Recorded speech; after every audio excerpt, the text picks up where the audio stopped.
us your spirit. Now we are close, closer than we think. Creation is groaning, longing for the unseen. Here in this moment, eternity's close, closer than we think. What are they singing? What is it like? You are surrounded with thunder and light. Everything in us, the longing, the end, to join with the heavens, the anthem of praise.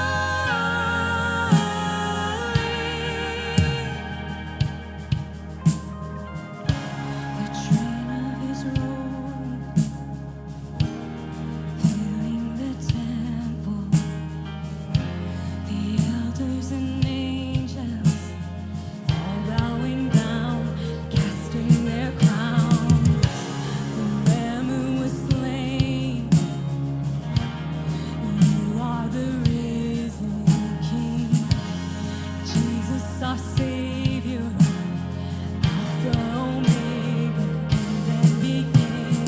Lion of Judah, the one on the throne, the only one worthy to open the scrolls. You split the heavens and come for your bride.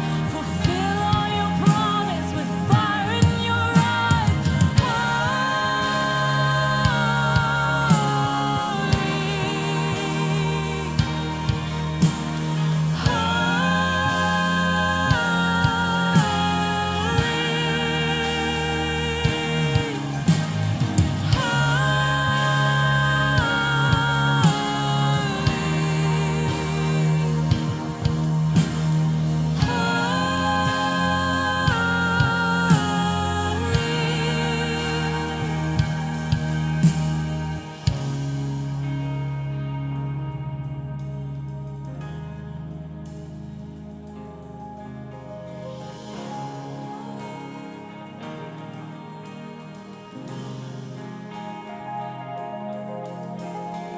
Blessing and honor and glory and power belong to you alone. Blessing and honor and glory and power belong to you, belong to you. Blessing and honor and glory and power belong to you alone. Blessing and honor and glory and power belong to you, belong to you.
want you to go with me this morning to Mark chapter 4, verse 16. Now, we just finished our series called Roots, and I know this week we still have another small group on Roots this week. But how many enjoyed that series? I've been getting a lot of good reports on that. And so there was something from that series out of Mark chapter 4 that was really stirring in my heart the last couple of weeks. So really, I want to go back to that. And so we could call this Roots part 4, but we're calling it a different name. So this morning, I want to talk to you about faith in the midst of contradictions. And I pray that you really hear me this morning. Because remember, I've already preached this a couple times. We've already had 3 or 4 services this morning. And I'm more convinced, standing at the last service this morning, that this is a prophetic word for the moment for you. And I pray that you catch it. And this being the last service, I think the Lord saves the best wine for last, right? And if you help me out, we're going to join our anointings together and we're going to see the best moment of what the Lord wants to do this morning. Are you with me? Of course you are. All right. Mark chapter 4, verse 16. Again, we've been looking at this passage about Jesus talking about the soil of the heart. The sower sows the seed. The seed is the word of God. How many know the seed is always good? The word is always good. But the heart determines what the seed does and what it produces. And we already looked at this a couple of weeks ago, but I want to come back to it this morning. Mark chapter 4, verse 16. These likewise are ones sown on stony ground, who when they hear the word immediately receive it with gladness, and they have no root in themselves, and so endure only for a time. And afterward, when tribulation and persecution arises for the word's sake, immediately they stumble. A couple of weeks ago when I was on this passage, that just kind of sprung up at me and just been stirring in my heart the last couple of weeks. Because it says, when the word is sown, when tribulation or persecution arises for the word's sake, they stumble.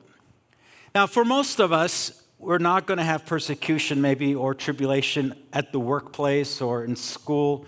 Maybe you do, but maybe you don't because of what we believe or the word that we're holding on to. But I really believe that for most of us, the tribulation, the persecution comes when the word is sown in us because of what we're calling this morning. It's the contradiction from what the word promises and what I'm experiencing in that moment. When the word of God promises one thing, but then you experience another thing, it's the contradiction. Amen. And then according to Mark 4, then persecution and tribulation arises for the word's sake, and immediately you stumble. See, if somebody ever preaches to you and say they're preaching faith, that if you just have enough faith, you'll never go through anything difficult if you have enough faith, they're either lying or they just are like brand new. They were just born yesterday.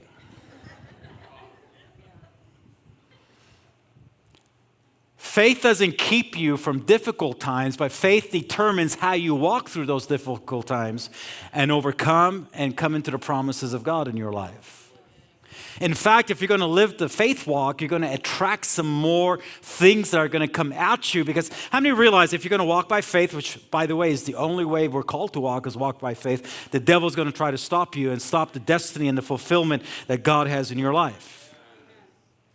One of the primary ways that our heart doesn't allow for the word to produce in our lives is that we don't know how to deal with the contradictions. Contradictions arise because of the word's sake, as we're reading in Mark chapter 4. Now, Job, my wife mentioned Job Sunday night, if you were here.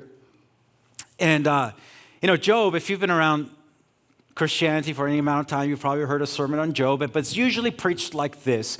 Job was a righteous man. He was a good man. He loved God, and God said, hey, there's Job who loves me. Let's ruin his life.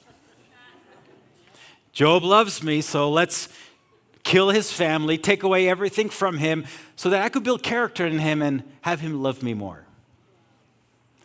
Now, God is not the one who did it. The devil did it. Of course, we know that. Job chapter 1 tells us that.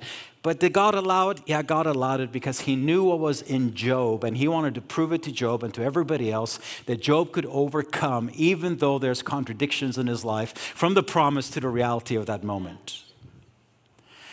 Now, I'm not going to go into the whole story of Job because it's kind of depressing, but, and one of the depressing elements of Job's life was his friends.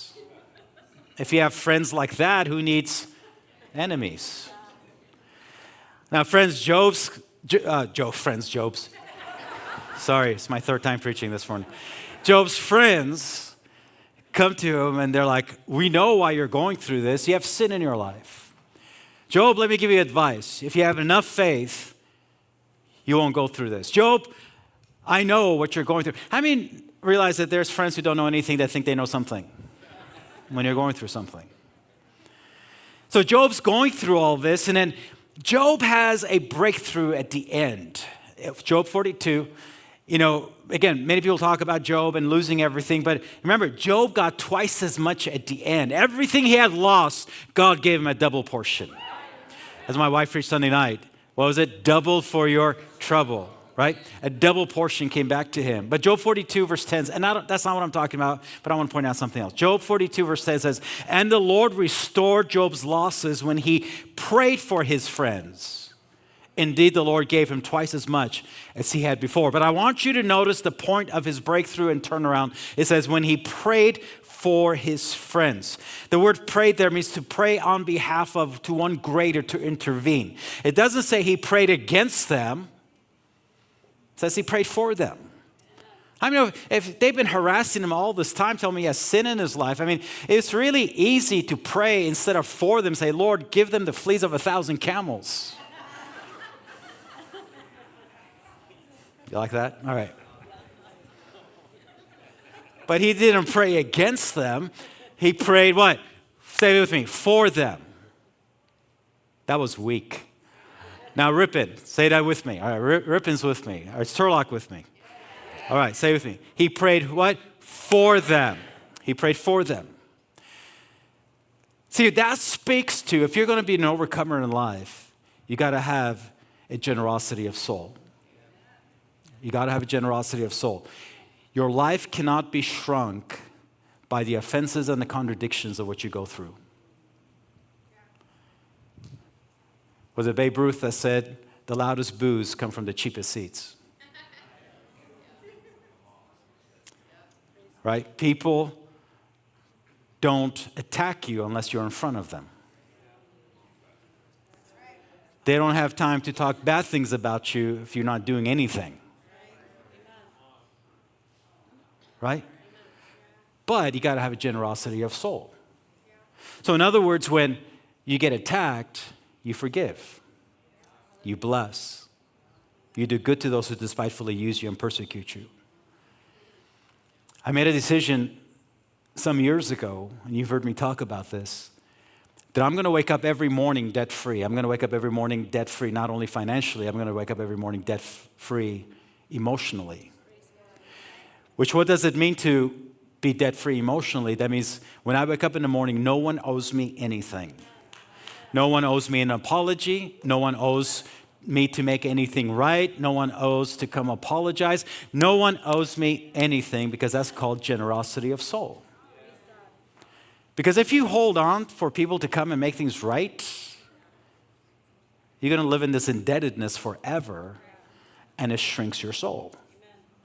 So if you're going to live victorious in life, like Job, you have to pray for those who criticize you and speak all sorts of things about you. It's called the generosity of soul, which we'll come back to later.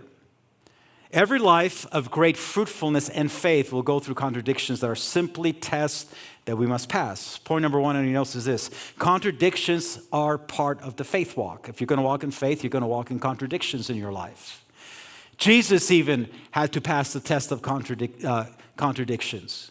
Hebrews 12:3 says, "For consider him who endured such hostility from sinners against himself, lest you become weary and discouraged in your souls." The word hostility there in the Greek is the word for contradictions.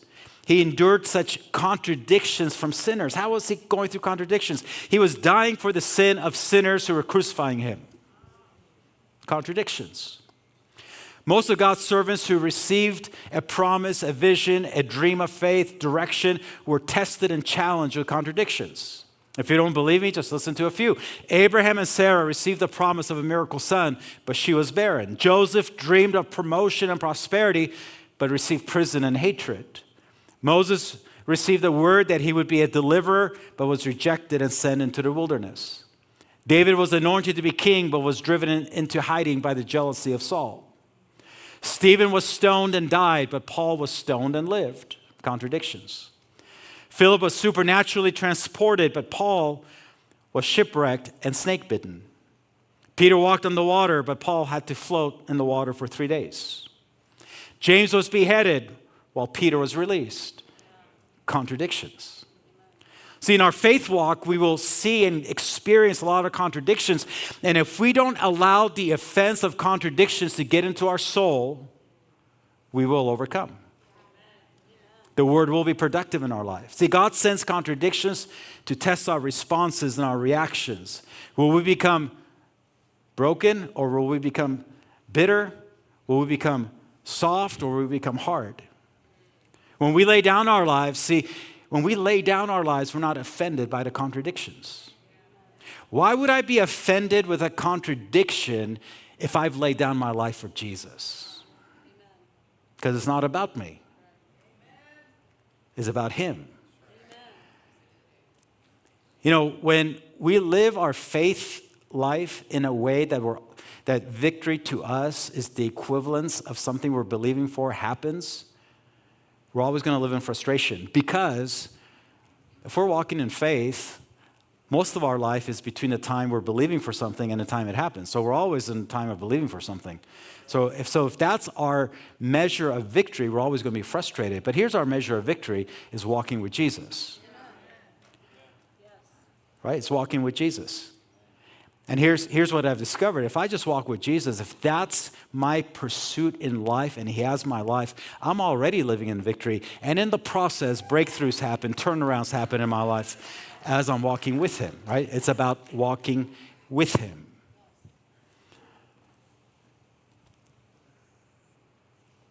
Let me give you an example in Scripture. That's point number 2 on your notes.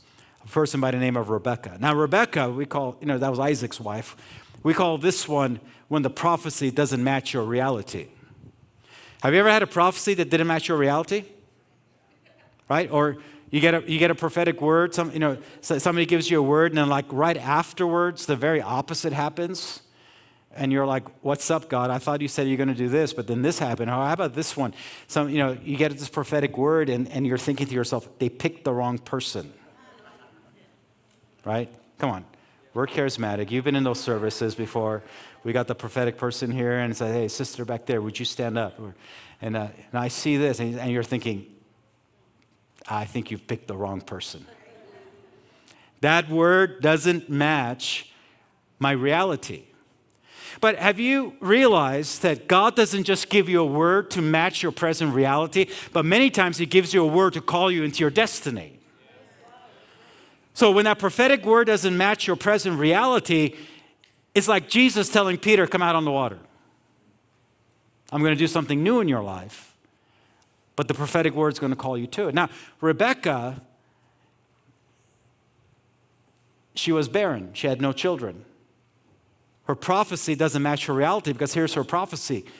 Genesis 24, verse 60, it says, and they blessed Rebekah and said to her, our sister, may you become the mother of thousands, of 10,000s, and may your descendants possess the gates of those who hate them.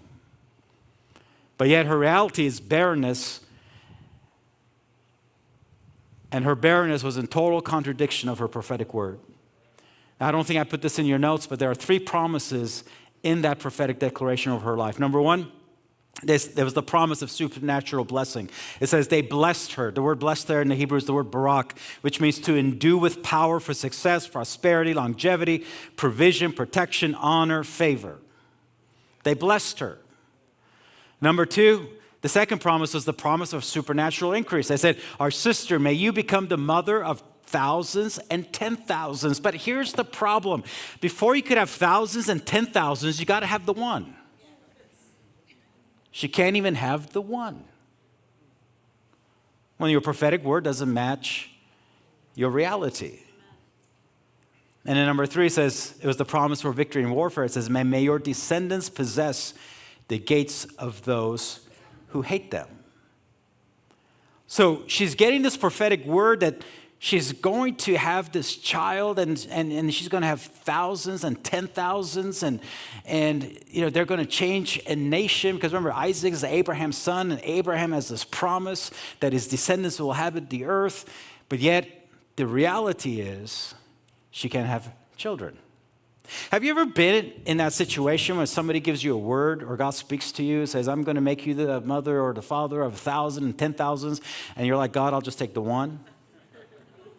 I'll just take one right now. Right? Somebody gives you a word, God's going to make you a millionaire. Like, I just want to pay my bills right now. Like, she's probably just thinking, just give me the one. I just want to stay up at night, not sleep, change diapers.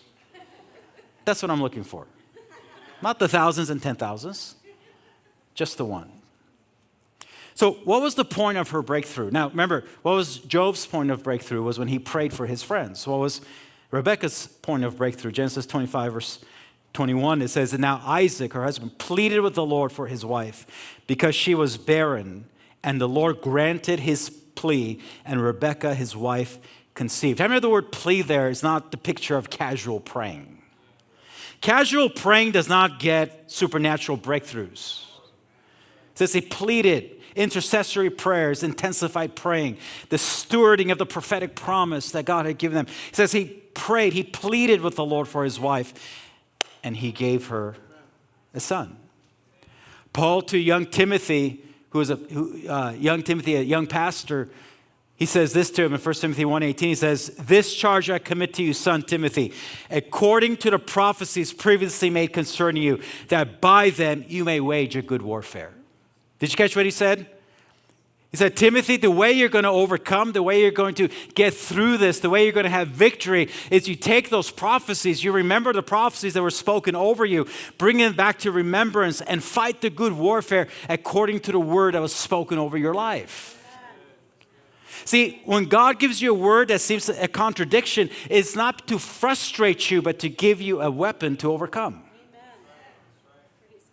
Yeah, I know. See, we're in this like prophetic, charismatic, signs and wonders culture, right? How many are glad for that? Don't act Baptist on me. All right. How many are glad for that? All right.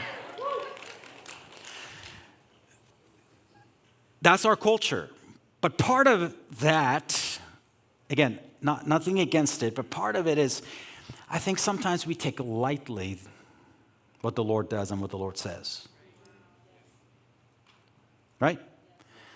Because, hey, we got the evangelist here, we got the prophet here, and they'll stand you up and say, hey, what's your name? Okay, well, and start giving you a word, and we get all excited. Woo, thank you, Jesus.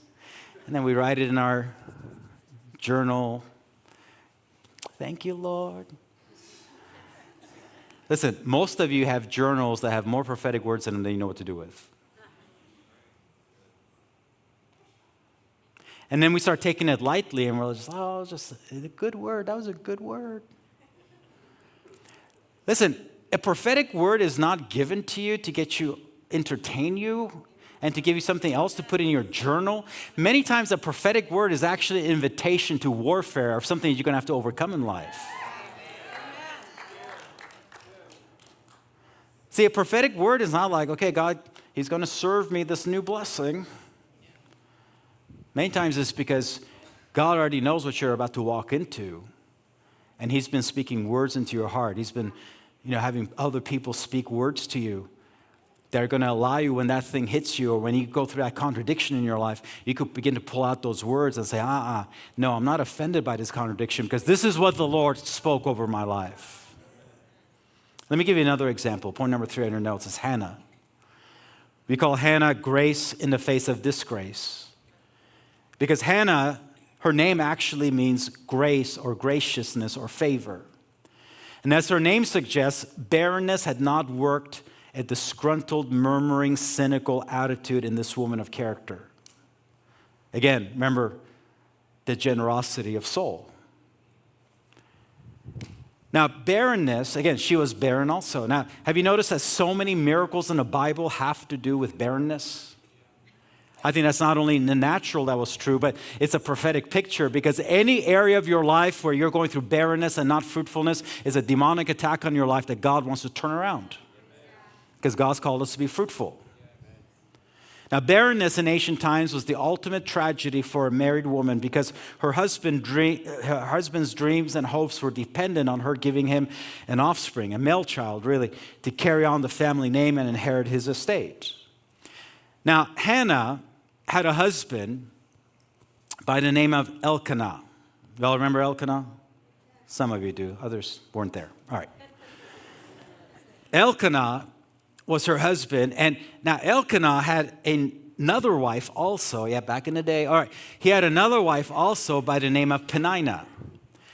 Now, Peninnah, I mean, the name alone is kind of like, I don't know why. Every time I hear Peninnah, I'm thinking Shenina, whatever. Now, Peninnah, just to describe Peninnah for you in case you haven't read the story, Peninnah was like a Karen on steroids. Now, if you're in this room and your name is Karen, I apologize, okay? That's not what we're talking about, but I know what I'm talking about. All right, it's like, she was a whole nother level.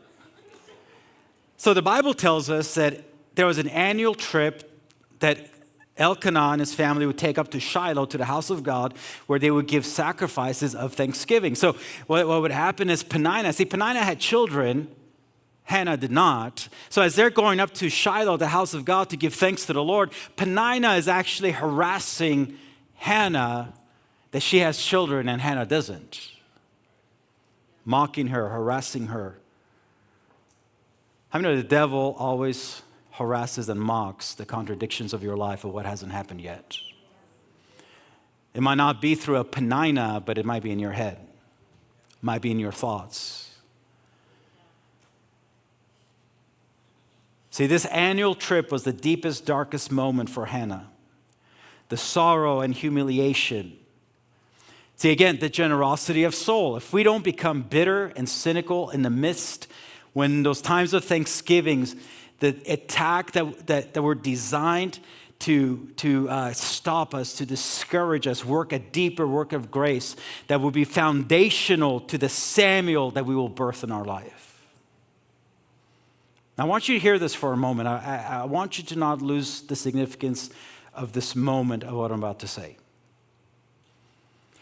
Hannah wanted a child, but God had a bigger plan of a Samuel being born in that child.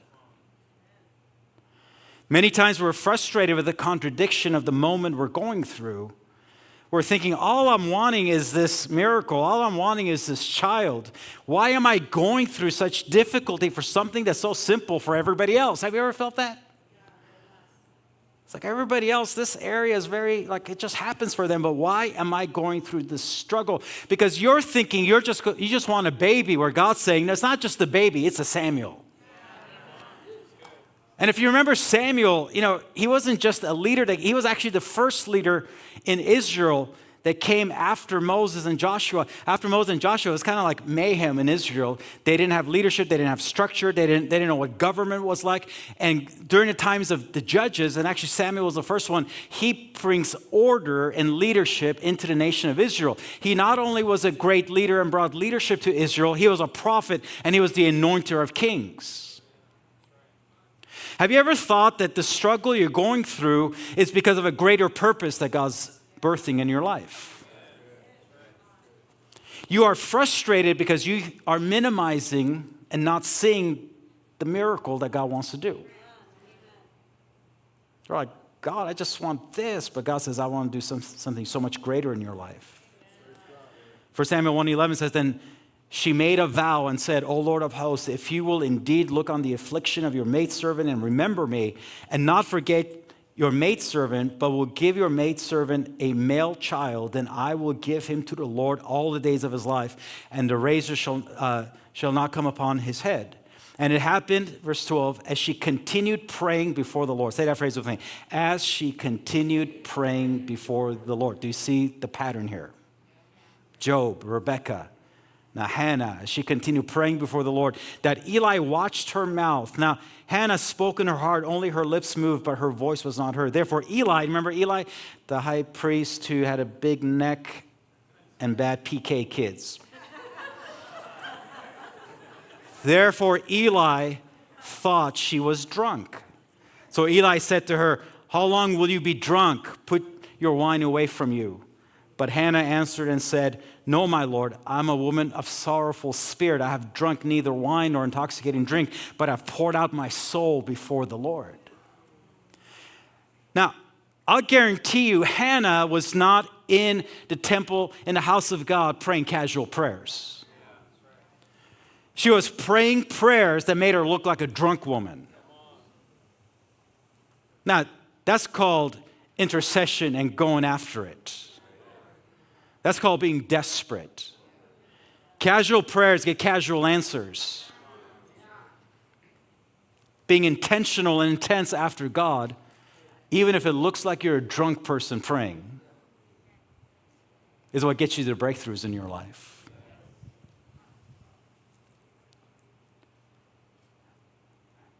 1 Samuel 1:20 then says, see, because, let me go back for a second.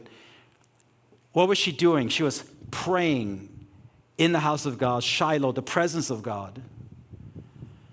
See, when you encounter the place of prayer, listen now, when you encounter the place of prayer, when you encounter God in the place of prayer, it's only a matter of time for your turnaround. It's only a matter of time.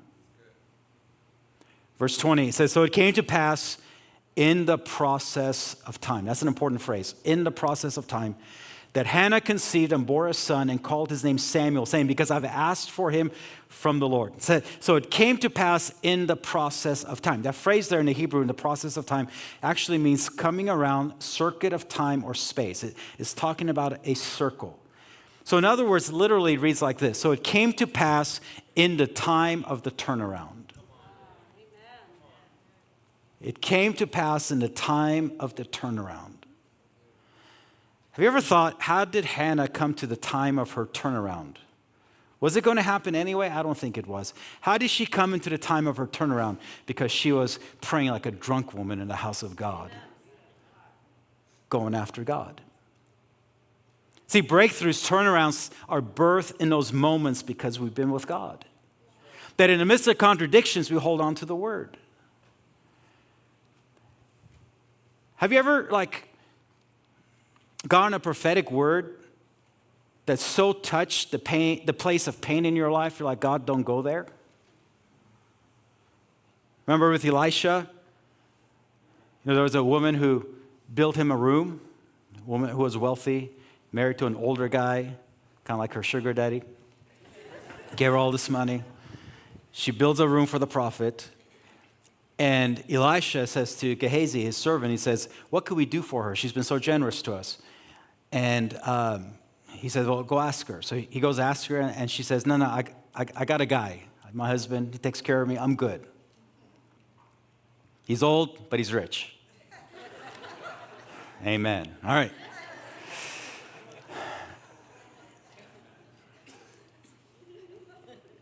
So Elisha asks Gehazi, what can we do for her? And Gehazi says, listen, she has I'm not harping on the old thing. Gehazi said it. He said, her husband is old and she has no child. So Elisha says, call her. So she comes into the room and Elisha says to her, next year, this time, you will be holding a child. Now, if you remember the story, she didn't do what we do in church when somebody gives us a word. Oh, thank you, Elisha. Oh, that's such a good word. She didn't do that. What did she do? Don't mess with me, man of God. Don't mess with my emotions because you want to give me a nice prophetic word. But what happened? A year from then, she held a child. We became senior pastors here at 27. So a few years later, we were maybe 4 or 5 years later, 31, 32, I can't remember now. And again, we started pastoring at a very young age. We're pastoring we didn't have any kids. Now, nobody knew why we didn't have kids. They were just like, the young pastors don't have kids. So everybody would be like, when are you going to have kids? When are you going to have kids? I'm like, when are you going to have kids? When grandma comes, when are you going to have kids? When are you going to have kids? Just leave us alone. See, we didn't tell anybody that we couldn't have kids. My wife had gone through exploratory surgeries, doctors and stuff, couldn't have kids. So, again, she had another surgery scheduled. And some of you know this story. But, so again, this is in the early days when the church was starting to change and things were starting to happen. It was still the old sanctuary with the mothball smelling seats and the organ and all that. And so I remember this guy comes that we didn't even know. He was a missionary, but ends up being Bill Johnson's brother. That's how we met Bill.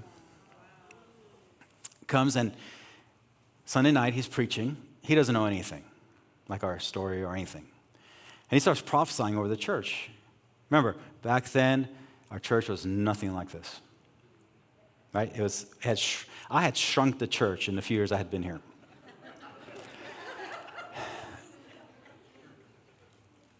And he began to prophesy. He said, I see a lot of children being born here. He's talking about spiritual children. I'm going to see all, and Lord says this is going to happen. He prophesied all this stuff, which all of it has happened.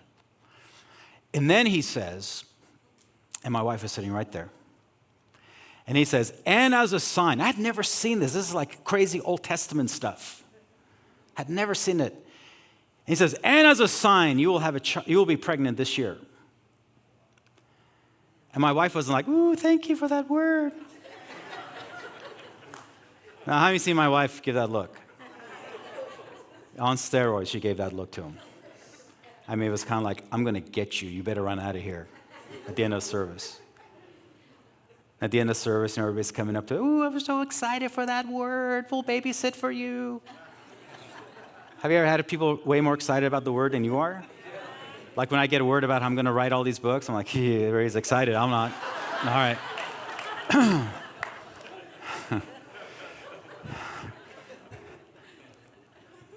That was January 23rd, 2002. Our son was born 3 days late, January 25th, 2003. Exactly a year later. I won't point him out, but he's here. All right. Now in his second year of college.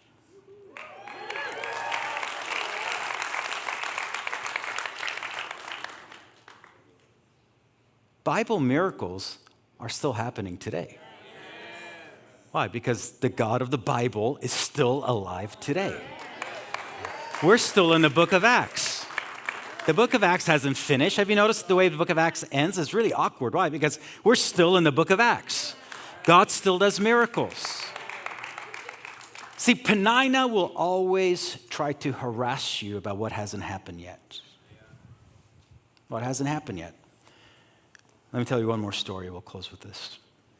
Some of you know this story. I remember many years ago, again, maybe 15, 16, 17 years ago, the Lord began to speak to me about having another campus on the north side of town. And back then, there was not like multi-sites everywhere, right? There probably was one or two in the country, but I didn't really know about them because I lived in Turlock. The pigeons didn't get here fast enough. I just didn't get the news. And, but I had this word from the Lord that we were to have another campus on the north side of town. Again, at one point we were in escrow on land and we had to let that go and the economy sank and all this other stuff. So I actually, in the process of that, I had lunch one day with Pastor Carrington, who had been the pastor of this church for 28 and a half years. Record, longest serving pastor. I'm at 24. Not that I'm competitive, but I will beat his record.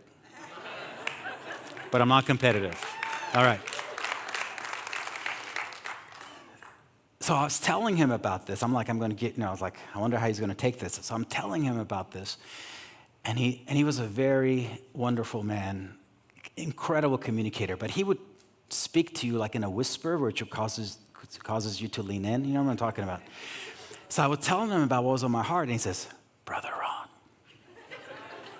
Yes. He says, the Lord spoke that same word to me. It was, I think, 60s or 70s, whatever it was. And he says, I'm going to demonstrate how you could win a city from the north and the south. But there was some church politics that happened at that time, and they were never able to get that property. Now I realized in one generation didn't happen, but God was giving our generation another chance. So anyway, we went into that escrow on that land, and the land didn't come through and all that. And then a lot of details to the story, I won't go into it, but where our North Campus is now, that property there, actually the church had to make some changes, had to close, and there were other churches that wanted to buy the property, but they decided, they had 2 votes, they didn't sell the property to these other churches that wanted to buy it, they gave it to us. Not as a sale, they gave it to us. And again, this was not a charismatic church. We're the crazies in town. You know, and so the churches that wanted to buy it were churches with the same theology and all that. And they didn't sell it to them, but they gave it to us. It was funny because all throughout town, they were like in shock and awe. Why would they give it to them? I'm like, I know, favor ain't fair, but I'm humble. All right, favor ain't fair, but I'm humble. But that's not the part of the story that I wanted to tell, but giving you the background. So when that happened, so we thought, you know what, we got to renovate it because every building we get, we got to make it look like Harvest. So like we're going to renovate this building, and I'm kind of estimating. I'm like, it's going to cost about $130,000 to do it. If we could raise $100,000 over the next 90 days, then we come up with the other 30. We could do it. And church was a lot smaller back then, so kind of shared the vision with the church. And in 90 days, the church you all gave over $115,000 in 90 days. I'm like, how awesome is that, right? So we started getting into construction. How many have ever done renovations or construction? All right, so the moral of the story of that is everything you build costs a lot more than you anticipated, and it's going to take a lot longer, right? I remember when we did our first project, the sanctuary, the pastor told me that, Ron, just remember, it's going to cost twice as much and it's going to take longer. I was like, get thee behind me, Satan. And now I tell every other pastor that same thing, right? Because it's true. So we get into the construction of it, and we just started finding new stuff and other stuff we had to do, cha-ching, cha-ching, cha-ching. And we had committed to do it in cash, and we were not going to borrow money. Actually, since then, every project we've done cash, we've not borrowed money. So even our Hatch Road campus that we're building right now for hundreds of thousands of dollars, we're doing it cash. We've not borrowed money. All the things we've done since then, millions of dollars. So I had committed we're going to do it cash. So all of a sudden, we just run out of money. And the building's half done, and there's a lot to do. And I've already committed to do it in cash. And here's the thing about leadership is this. When you set a goal for the people and then people meet the goal, you can't come back and say, hey, I was wrong. It's going to cost more. You're not going to raise more money. I was like, too bad, so sad for you. So on a Monday, I decided Friday I'm going to tell the contractor to stop construction. We're not doing anything else until we get more money. And Penina started talking to me. Here's what Penina was telling me. You're going to drive on, and it's like I couldn't avoid it. It's on Monte Vista. You got to drive by it. And Penina kept on saying to me, you're going to look at that building half done. It's going to mock you. Neener, neener, neener. You couldn't get it done. I mean, that's real. So Monday, I decided I'm going to tell the contractor to stop construction on Friday. Wednesday, I get a letter in the mail from our attorney, and I didn't even want to open it because I'm like, oh, it's a bill for some stuff we did. I'm not going to open this. My assistant calls me later and says, hey, who's so-and-so? And names a name that I had never heard of. I go, I don't know why. She goes, well, the attorney just said she's died and left the church some money. Dang. Put that in my box. I'll come look at that.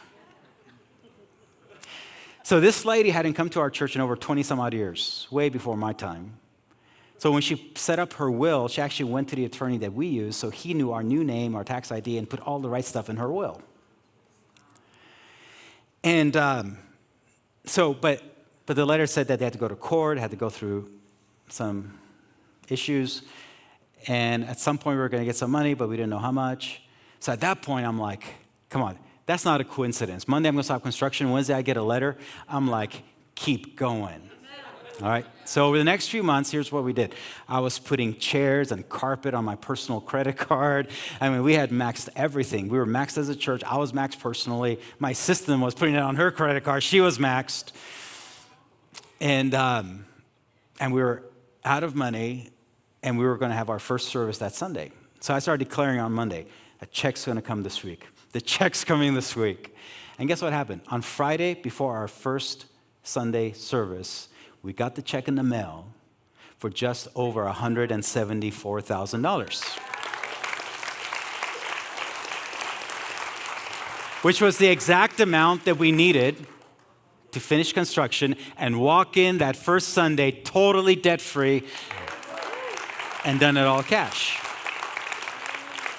Now, think about that for a moment. I love telling that story because if somebody doesn't believe in God, think about the timing of that. I get the letter right when I'm going to stop construction.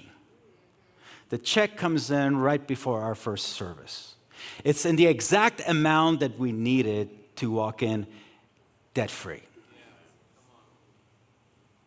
See, when Penina tries to mock you, and you say, it's all right, I'm going to pray like a drunk woman. Just imagine that with me for a moment. I'm going to pray like a drunk woman because God's put a word in my heart. God has made a promise. And it was so cool. It's kind of like God saying, I'm going to put an exclamation point at the end of this. Boom. Right? The contradiction does not determine whether it's going to come to pass. Stick with it. Go after it. Look at this as the worship team comes. Job prayed and it turned around. Isaac prayed and it turned around. Hannah prayed and it turned around.